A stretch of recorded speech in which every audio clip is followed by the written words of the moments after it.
오늘 또 하나님 앞에 잘 오셨습니다. 은혜가 넘치는 시간 될 줄로 믿습니다. 예. 요즘에는 왕따 문제가 참 심각합니다. 초등학교에 가도 왕따를 시키고, 중학교에도 왕따가 있고, 고등학교에도 왕따가 있고, 학교에만 있는 게 아닙니다. 이웃 사람들끼리도 아이고 그 사람 상대할 게 못돼, 그 사람 가까이 하면은 큰일 나, 이래가지고 소문을 내가지고 그 사람과 상종을 안 하려고 하는 사람이 있습니다. 그런가 하면 병원에 가도 왕따가 있더라고요.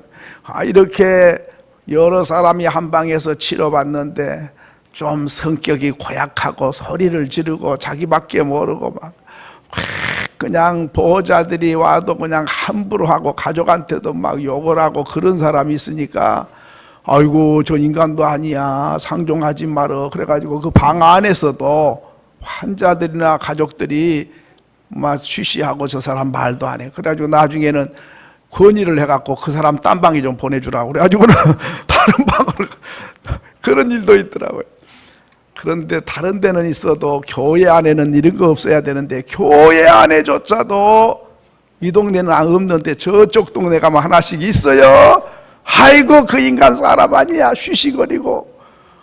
그러다니까 교회가 안 되는 거예요. 근데 이 역사가 상당히 왕따 역사가 깊은 것 같아요.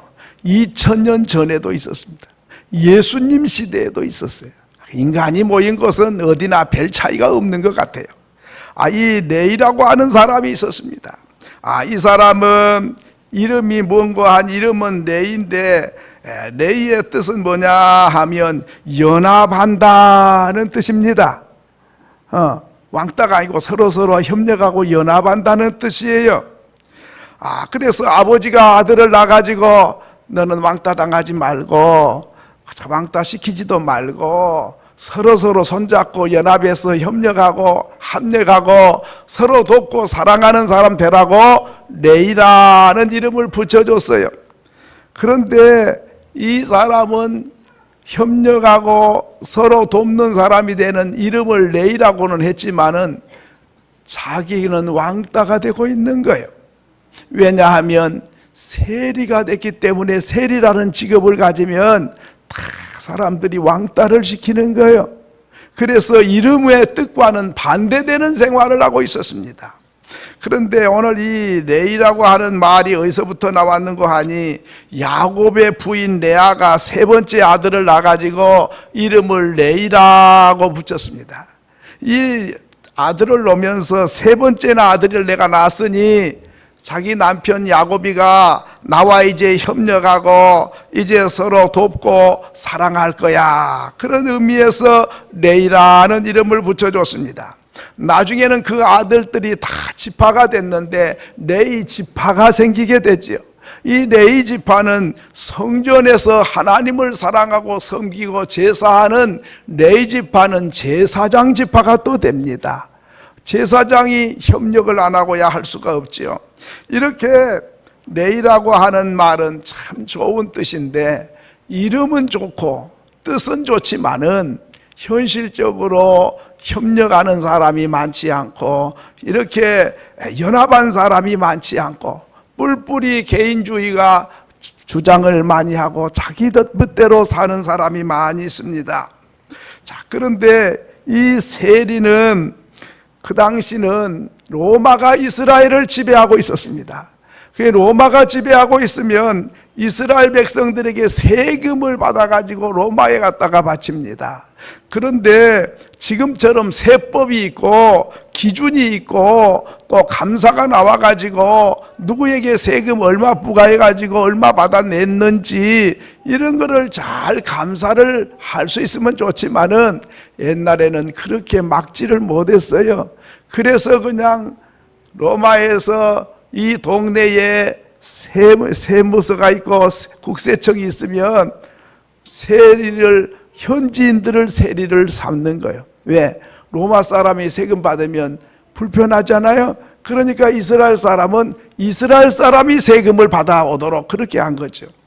그래서 세금을 받아오라 그러면 만약에 이 동네에 1년 동안 세금이 10억을 할당했다 그러면 이 세리들이 세금을 10억만 받아다가 딱 갖다 바치면 좋지만은 그렇게 안 하고 한 15억이나 20억쯤 받아낸 거예요. 이렇게 해가지고 10억은 로마에 바치고 나머지 5억이나 또 10억은 자기들이 주머니를 챙기게 된 겁니다. 지금 같으면야 혼쭐 나지요. 그러나 그때 당시는 그런 게 비일비재했고 누가 뭐라고 하는 사람도 없었어요. 이런 시대에 레위가 세관에서 세금을 징수하는 사람이 됐는데 예수님께서 세관을 오신 거예요. 그러면 은행 창구처럼 쪼르르 앉아가지고 여러 사람들이 이 동네 세금은 이 사람이 받고 저 동네 세금은 이 사람이 받고 이렇게 쭉 동네마다 담당이 있는데 이 레위에게 예수님이 오셔서 딱 멈추어 서시면서 레위를 주시하고 계셨습니다. 이 레위가 가슴이 떨리는 거예요. 왜? 나는 세금 받아가지고 세리로 사니까 사람들이 세리는 상종을 안 하잖아요. 손가락질을 하고 왕따를 시키고, 그리고 세리는 허가난 도둑이고, 산에 가면 무서운 사자가 있다면 세관에 가면은 세리가 있다 이렇게 말했습니다. 또 이 세리들은 자기가 세금 내라 그러면 내야 되는 거예요. 마차를 타고 가면 마차 타고 가는 세금 내라 그러면 내야 되는 거예요. 뿐만 아니라 화장실 가면 화장실 간 세금 내라 그러면 내야 되는 거예요. 뭐 누가 말을 못해요. 이러니까 세금 내기 좋아하는 사람이 누가 있겠어요. 그러니까 안 낼 수는 없지만은 참 내면서도 불편하고 힘든 거예요. 그래서 세리들은 법정에서 증인으로 채택도 안 해요. 인간도 아니다 그래가지고. 그런가 하면 거지들에게 돈을 줘도 세리가 주면 안 받는다 그래요. 더럽다고. 나가 굶어 죽으면 죽었지 내 같은 것들은 안 얻어먹어 이래가지고 세리가 돈을 줘도 안 받을 정도가. 가난한 사람에게 구제를 해도 가난한 사람이 안 받고 거절해요. 국민의 피를 빨아가지고 먹는 그런 주제가 무슨 도움을 준단 말인가. 더러워서 내가 안 받아 그래가지고 안 받는 거예요. 그러니 세리들은 세리가 되면 돈을 많이 받아가지고 로마에 바치고 일부는 자기가 작복하기 때문에 세리들은 금방 부자가 돼요. 금방 땅도 사고 집도 사고 아파트도 사고 이렇게 금방 부자는 되는데 사람 인정을 안 받는 거예요. 짐승 취급을 받고. 그러니까 늘 목마름이 있어요. 육신은 잘 먹어서 배는 부르고 돈은 많는데 사람이 그것으로 만족할 수가 없잖아요. 사람들이 눈빛이 다 자기를 싫어하는 눈빛이고 자기를 따뜻하고 다정하게 다가온 사람이 하나도 없어요. 자기가 가면 모여있다가도 다 흩어져 버려요. 그러니 얼마나 괴로울 일입니까? 내가 이렇게 벌레처럼 살면 안 되는데. 그런데 예수님은 보니 가진 건 없어도 사람들이 존경하고 인정받고 추앙을 받고 사람들이 몰려와서 예수님을 높이고 자랑하고 노래하고 그러니까 예수님이 그렇게 부러울 수가 없어요.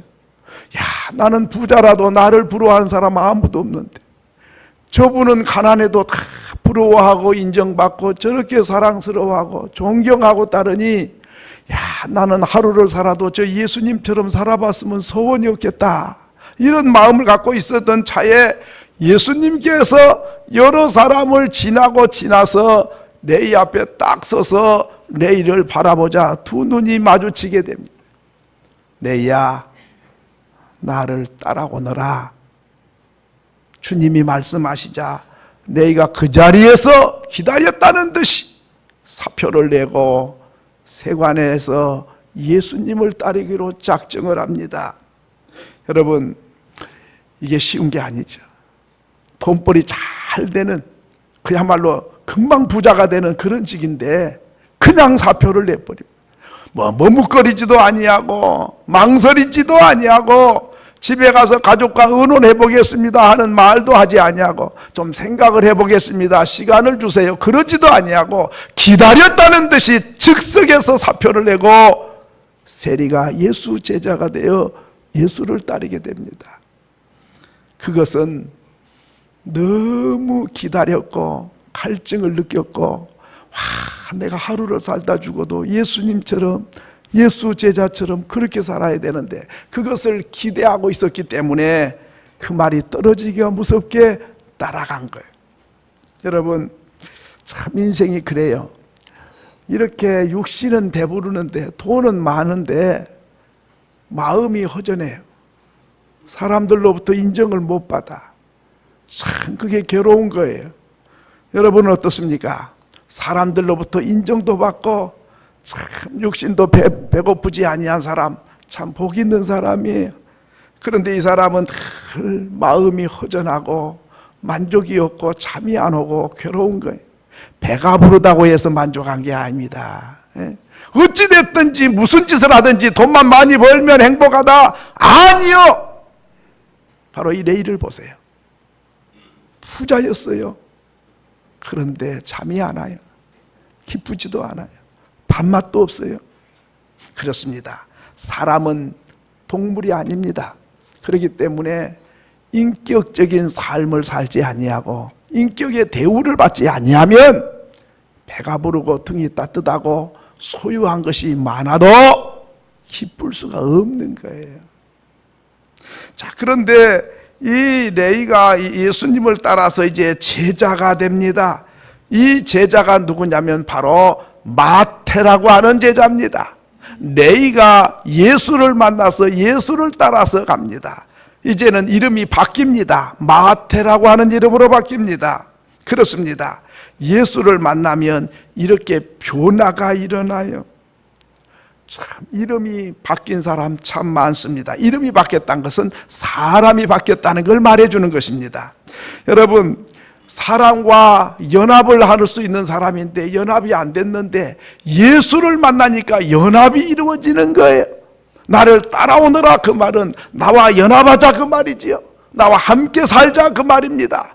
다 손가락질하고 멀리하고 눈총을 쏘는데 예수님은 나 따라와, 나와 연합하고 나와 같이 일하고 나와 같이 살자.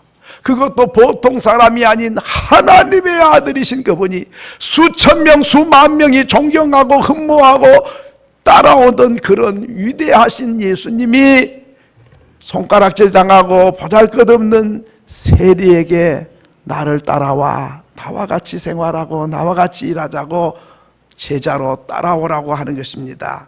얼마나 감사할 일입니까? 그렇습니다. 이렇게 예수를 따라서 제자가 됩니다. 죄가 많아서 감히 예수께 갈 수가 없는 사람, 그리고 나 같은 사람은 인정도 못 받고 사람들이 피해가는데 예수님이 직접 찾아오셨다 그 말이에요. 만나주셨다 그 말이죠. 선택해 주셨다 그 말이죠. 그리고 협력자로 삼으셨고 제자로 삼아주셨다. 이거 얼마나 위대한 일입니까? 오늘 저와 여러분이 바로 그렇습니다. 죄가 많는데 하나님의 아들 예수께서 하늘 영광을 내버리고 이 낮고 천한 땅에 오셔서 주님이 저와 여러분을 하나님의 자녀로 만나주시고 자녀의 권세를 주신 줄로 믿습니다. 얼마나 감사한지 몰라요. 그렇기 때문에 그동안에는 우리가 만족이 없었어요. 그런데 이제는 예수를 만나서 죄 문제가 해결되고 나니까 이제는 평안이 있고 기쁨이 있고 소망이 있습니다. 그래서 여호와는 나의 목자가 되시니 내게 부족함이 없다. 예수 만나고 나야만이 바로 만족이 있고 부족함이 없는 줄로 믿습니다. 예수를 만나기 전에는 아무리 세상의 걸 다 가지고 큰 소리를 쳐도 허전한 마음의 공간을 채울 수가 없어요.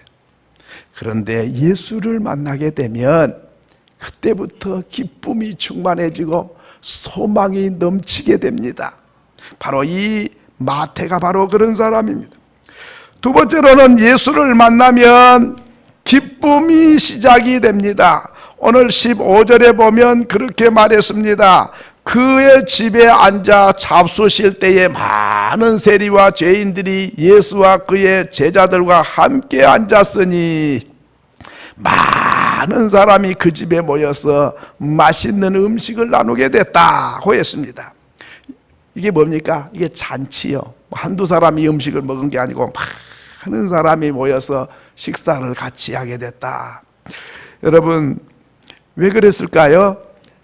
여기 또 세리들도 같이 앉았고 죄인들도 같이 앉아서 먹었어요. 이 잔치는 두 가지 잔치입니다. 세관에서 세금 받던 세리 마태가 사표를 내고 나니까 이제는 세관 직원들과 많은 죄인들이 송별 파티를 하게 된 거죠. 그런가 하면 예수님의 제자들도 이 자리에 모였습니다. 예수님의 제자들은 마태가 우리 제자로 오늘 들어왔기 때문에 환영 파티가 열린 거죠. 그러니까 송별 파티 및 환영 파티가 이 집에서 이루어져서 많은 사람이 앉아서 맛있는 음식을 나누고 기쁘게 됐다 하는 것입니다. 여러분, 이거는 기쁨을 말해줍니다. 항상 먹는 것이 있는 것은 기쁨을 의미하는데, 예수 없을 때는, 예수 만나기 전에는 아무리 기름지고 맛있는 걸 먹어도 맛이 없었어요. 왜? 왕따 당하니까, 인정을 못 받으니까, 사람들에게 손가락질 당하니까 아무리 갈비를 뜯어도 맛이 없어요. 그런데 예수를 만나가지고 식사를 하니까 와, 너무너무 맛있는 거예요. 인정을 받으니까, 구원받았으니까, 하나님 자녀가 되니까, 예수 제자가 되니까 맛이 달라져요. 수많은 사람들이 맛있는 성찬이 이루어집니다. 여러분, 누구와 식사하느냐가 그렇게 중요합니다. 참, 음식이 막 없는 게 없을 정도로 진수성찬 차리고 상다리가 휘어지도록 차려놔도 그 옆에 강도와 도둑놈과 깡패같이 같이 식사하면 하나도 맛이 없어요. 그런데 내가 그렇게 존경하고 사랑하고 흠모하는 분이 나와 곁에 있어서 나와 같이 식사를 한다. 이거는 얼마나 맛이 좋은지 몰라요. 음식이만 맛있는 게 아니에요. 분위기에 있고 누가 그 곁에 있느냐가 그렇게 중요한 거예요. 그래서 레위는 예수님과 함께 많은 사람들이 맛있는 음식을 나누며 기쁨을 나누게 됐다 하는 것입니다. 그렇습니다. 예수를 만나면 특징이 뭐냐? 기쁨이 샘솟는 줄로 믿습니다. 예수 만나기 전에는 그렇게 무슨 일이, 좋은 일이 생기면 기쁘기는 기쁜데 잠깐 기쁘다가 며칠 지나면 다 식어져 버려요. 여러분, 뭐가 그렇게 오래오래 기쁩니까?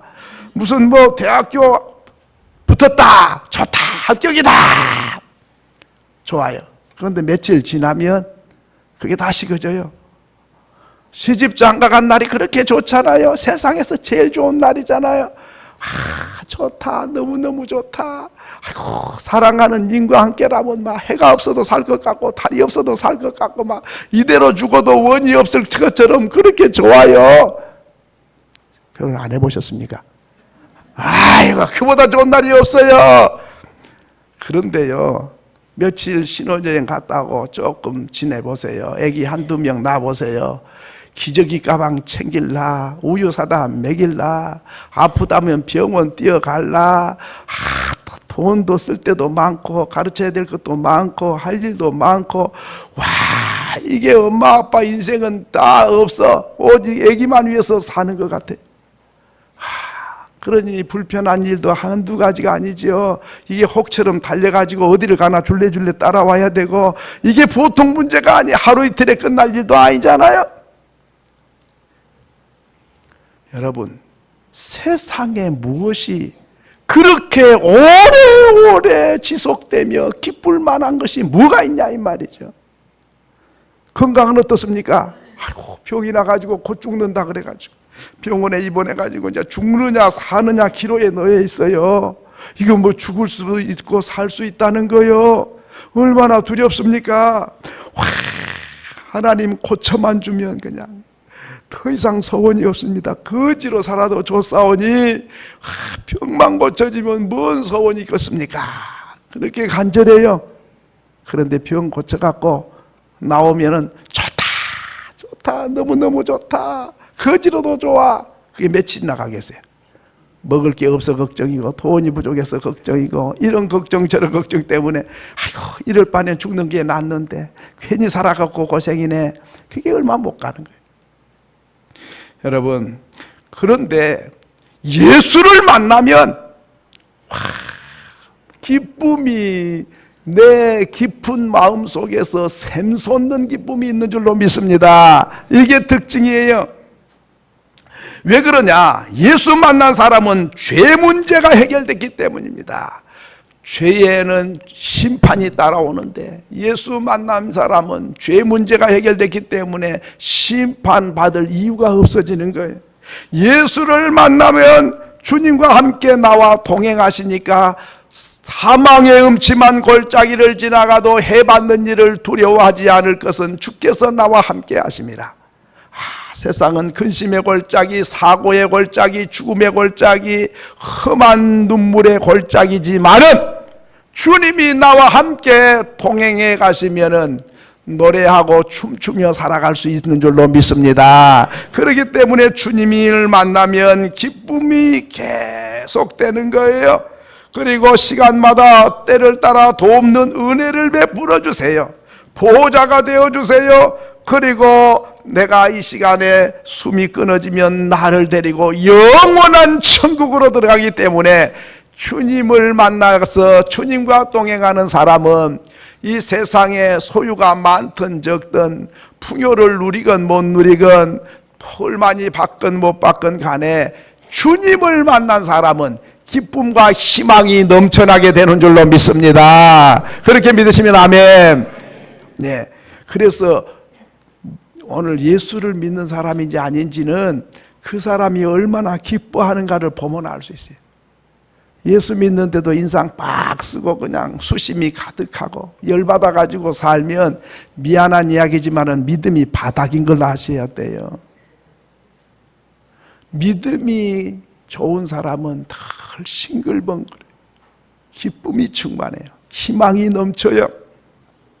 그래서 요한복음 15장 11절에 보면 내가 이것을 너희에게 이름은, 자 읽겠습니다. 시작. 내가 이것을 너희에게 이름은 내 기쁨이 너희 안에 있어 너희 기쁨을 충만하게 하려 함이라. 예수님께서 말씀하신 거예요.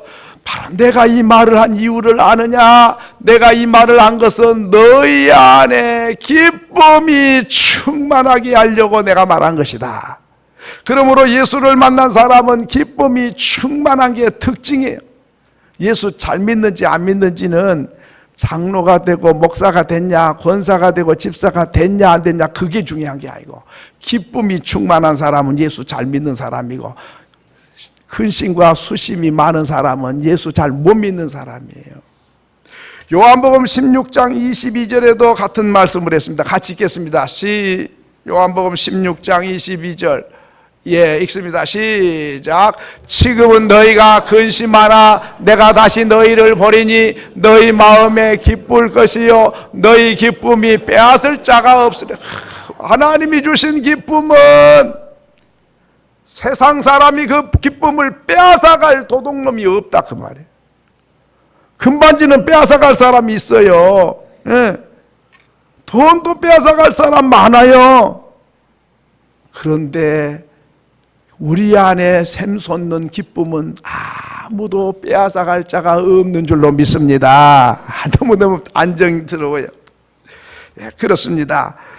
시편 4편 7절에도 보면 그렇게 말씀했습니다. 읽습니다. 시작. 주께서 내 마음에 두신 기쁨은 그들의 곡식과 새 포도주가 풍성할 때보다 더하니다. 하나님이 주신 기쁨은 농사 잘 지어갖고 풍년이 들어가지고 포도주고 들의 곡식 다 거두어서 큰 창고에 가득가득 채워놓은 것보다 더 큰 기쁨이 하나님이 주신 기쁨이다. 믿으시면 아멘.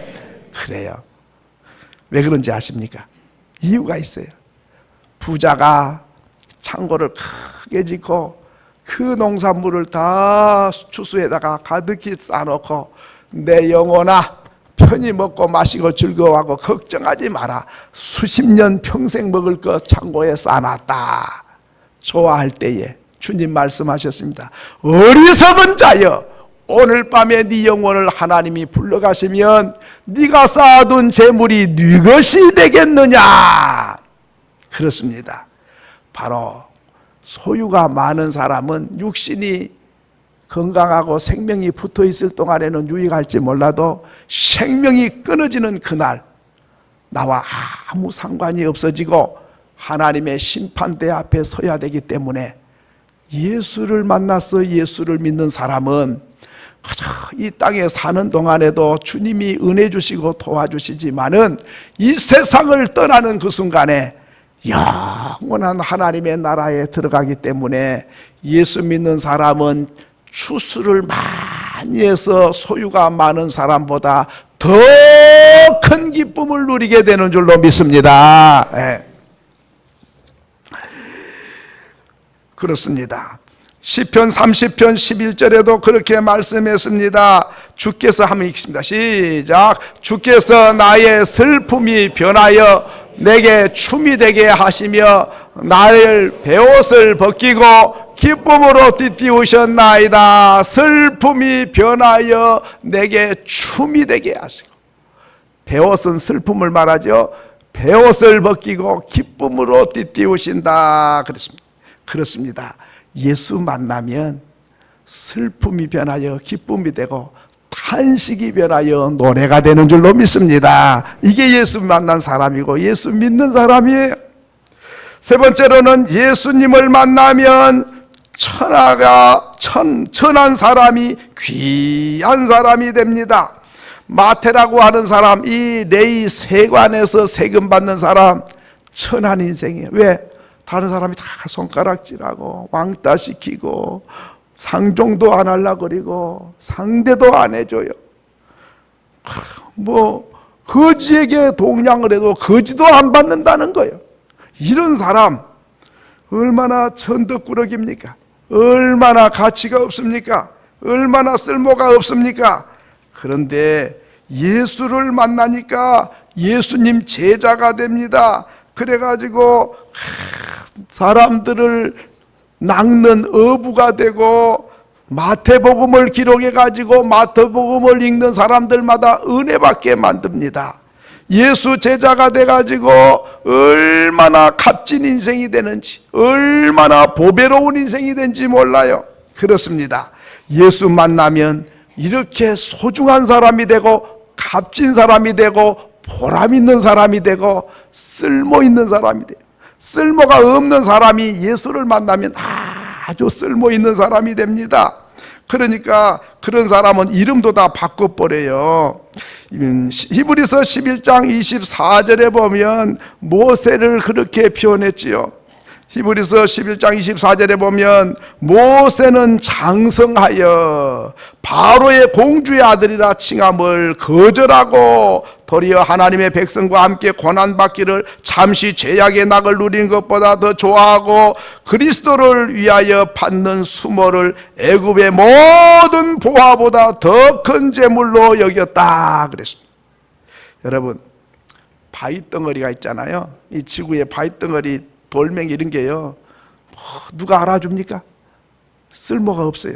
그런데요, 이 바위덩어리가요, 저 우주에 갖다 놓으면요, 그러면 이게 무게가 있다고 떨어진 게 아니에요. 거기는. 그러니까 바위덩어리가 먼 데서 보면 반짝반짝 빛나는 별이 같아요. 쓸모가 없는 바위덩어리가 저 위에다 띄워놓으니까 별이 돼버려, 스타가 돼버려요. 오늘 쓸모없는 죄인인 저와 여러분이 예수를 만나면 하나님이 존귀케 하시고 왕같은 제사장으로 쓸모있게 하시고 가치있게 하나님이 써주신 줄로 믿습니다. 그렇습니다. 성경에 보면 핍박하던 사울, 쓸모가 없었어요. 예수 믿는 사람 때리고 죽이고 감옥에 가두던 사람이었어요. 차라리 없는 것보다 못했어요. 그런데 다메섹 도상에서 예수를 만납니다. 예수 음성을 듣습니다. 그 다음에는 그는 이름을 바꿉니다. 사울이었는데 이제는 바울이라는 이름을 바꾸고 목숨을 걸고 매맞으면서 복음을 전하고 교회를 세우고 감옥에 가면서도 복음 전하고 감옥에 가서도 복음을 전하고 얼마나 귀한 사람이 되는지 모릅니다. 사람을 죽이고 때리고 멸망시키던 사람이 사람을 건지고 살리고 영생 얻게 하는 사람이 되는 거예요. 구두 닦기 하던 소년이 하나 있었는데요, 이 소년이 부모도 없고 구두 닦기 하고 있어요. 근데 추우니까 영락교회 와가지고 난로 옆에 쪼그리고 앉아가지고 손을 녹이고 있는 거예요. 교회 다니고 예수 믿는 게 아니고 구두 닦기 하다 하도 춥고 손이 시리니까 몸을 녹이려고 교회 와가지고 난로 옆에 이렇게 쪼그리고 앉아가지고 난로 옆에 있었는데, 한경직 목사님이 예배를 다 드리고 날 때까지 난로 밑에 쪼그리고 앉아 있는 거예요. 그래서 목사님이 예배를 마치고 내려와가지고 보니까 구두 닦기 다 알아. 그냥 구두약이 천지 묻어있고 손가락 밑이 그냥 새카맣고 막 이러잖아요. 이 구두 닦기를 불쌍히 보고 간절히 기도해 줬어요. 이 어린 나이에 이게 먹고 살라고 이게 구두 닦기를 하는데 불쌍하잖아요. 간절히 축복 기도를 했는데 뭐 기도하다가 한경림 목사님 마음이 웅크해가지고 눈물이 나가지고는 눈물이 이 소녀의 얼굴에 떨어져가지고 요렇게 흘러내렸어요. 뜨거운 눈물이 소녀의 얼굴에 떨어지니까 이 소년이 참 마음이 웅크했어요. 이분이 누군데 알지도 못한 분이 나를 위해서 이렇게 간절히 축복해주고 기도해주나, 거기에 마음이 움직였어요. 그래가지고 그 아이가 예수 믿기 시작한 거예요. 구두 닦기가. 그래가지고 나중에는 유학을 갑니다.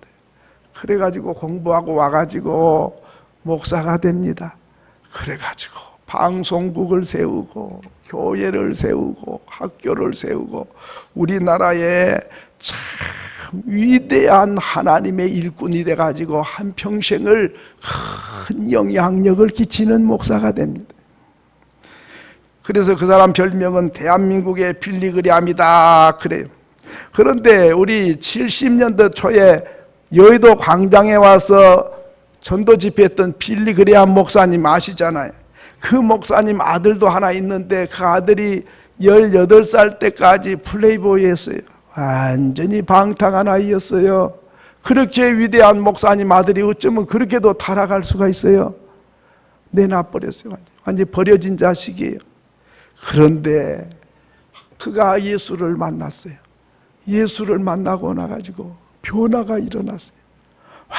변화가 일어나니까 완전히 극에서 극으로 왔어요. 완전히 쓸모없는 폐인이 그렇게 귀한 사람이 돼가지고 미국에 영향력을 끼치는 목사, 대를 이은 목사로 지금 훌륭하게 쓰임받고 있습니다. 여러분, 그렇습니다. 사람은요, 밥만 먹고 산 게 아니에요. 보람을 먹고 살아요. 그렇기 때문에 가치가 변해요. 예수를 만난 사람이 아직도 쓸모없는 사람이 그대로 돼 있다는 것은 예수를 만나지 못했다는 거예요.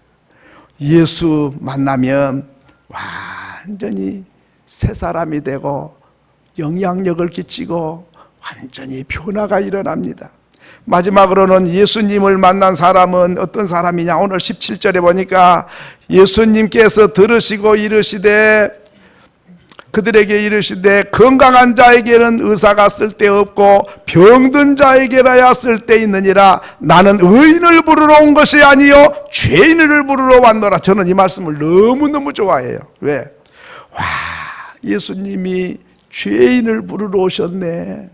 만약에 예수님이 의인을 부르러 오셨다면 나와 상관이 없어요. 나는 의인 아니고 죄인이니까.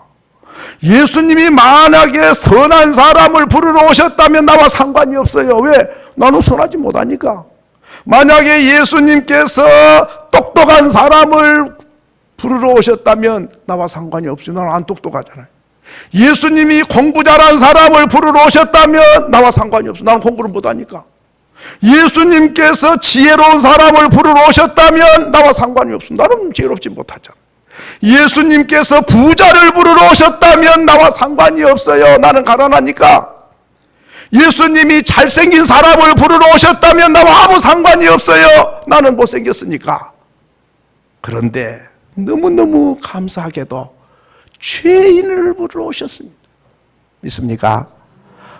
난 이게 너무 좋아. 나 같은 죄인을 부르러 오셨다니 너무너무 좋은 거예요. 그렇습니다. 세관에 사람들이 많이 앉아 있었고 예수님을 따르는 사람이 수백 명, 수천 명이 따라와도 예수님은 그들을 선택하지 아니하셨어요. 세관에 가셔서 사람 취급 못 받고 왕따 당하고 손가락질 당하고 인생 취급도 안 해주는 세리 마태를 예수님은 지적하시고 그를 부르시고 나를 따라오너라, 내가 사람 낚는 어부가 되게 해주겠다고 주님이 선택해 주셨습니다. 그렇습니다. 죄인을 선택해서 의인을 만드시고 죄인을 선택해서 제자로 삼으십니다.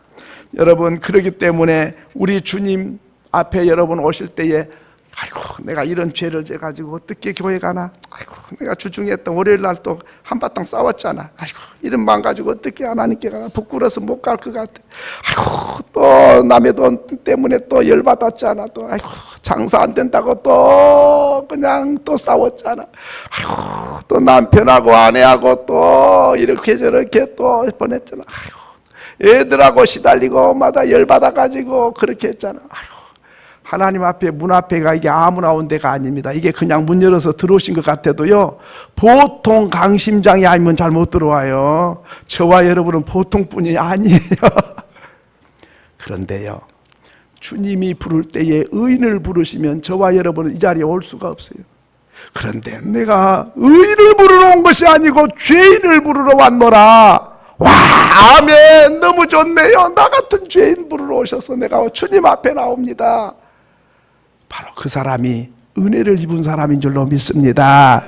의로워서 오신지 아십니까? 의인은 오지 마세요. 하나님은 의인을 부르지도 않아요. 다 허물 있고 실수가 있고 죄가 있어요. 오라 오라, 방황치 말고 내게로 오라. 내가 너희를 씻어주고 용서해 주겠다. 주님이 부르신 거예요. 그렇기 때문에 우리는 주님 앞에 올 때에 삐죽삐죽할 필요가 없어요. 강하고 담대하게 주님 앞에 나올 자격이 있어요. 왜? 죄인을 부르러 오셨고 내가 죄인이니까. 바로 그 사람이 죄 많은 곳에 은혜가 넘치게 되는 줄을 믿습니다. 죄인을 불러서 하나님의 자녀로 삼으세요. 그러니 주님 앞에 우리가 자랑할 게 뭐 있겠어요? 주님, 웬 은혜입니까? 웬 사랑입니까? 나 같은 죄인을 용서하시고 자녀로 삼아주시고 용서해 주시고 하나님 일꾼 삼아주셨사오니 무엇으로 그 은혜를 보답할까요? 그래서 일평생 주님 앞에 은혜의 빚진 자로 주님 사랑하고 섬기게 되는 줄을 믿습니다. 저는 이 말씀 너무 좋아해요. 죄인 부르러 오셨다, 이 사실이 너무 좋아요. 저와 여러분, 우리가 죄인이기 때문에 주님께로 더 가까이 나가는 저와 여러분이 될 수 있기를 소원합니다. 소원합니다.